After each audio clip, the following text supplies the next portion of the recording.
ఏ తల్లికి నాకొచ్చిన కష్టం రాకూడదు అంటూ నటి సమీర ప్రస్తుతం తన యూట్యూబ్ ఛానల్ ద్వారా ఎమోషనల్ అవుతూ ఒక విషాదకరమైన మూమెంట్ని షేర్ చేశారు. నటి సమీర కోసం మనందరికీ ప్రత్యేక పరిచయం అవసరం లేదు. బుల్లితెరపై ఆడపిల్ల సీరియల్తో నటిగా ఆమెకంటూ ప్రత్యేకమైన గుర్తింపుని అందుకున్నారు.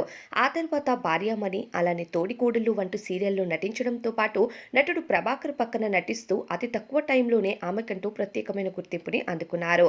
ఇక సీరియల్స్తో పాటు ఈవెంట్స్ ద్వారా కూడా మనల్ని ఎంతగానో అలరించిన సమీర నటి సనా కొడుకుని అన్వర్ని ప్రేమించిన వివాహం చేసుకున్న తరువాత ఫ్యామిలీ లైఫ్లో ఉంటూ ఇక సీరియల్స్లో నటించను అంటూ అందరికీ తెలియచేసింది. అయితే ప్రస్తుతం తన యూట్యూబ్ ఛానల్ ద్వారా ఎప్పటికప్పుడు ఫ్యామిలీ బెస్ట్ మూమెంట్స్ని షేర్ చేసుకుంటూ ఉంటారు. అయితే తాజాగా చాలామంది సమీరకు తన రెండవ ప్రెగ్నెన్సీని ఎప్పుడు ప్లాన్ చేస్తున్నారు అంటూ ప్రశ్నించడంతో ఈ మధ్యే తను రెండో బిడ్డని కోల్పోయినట్టుగా అభిమానులకి తెలియచేసింది.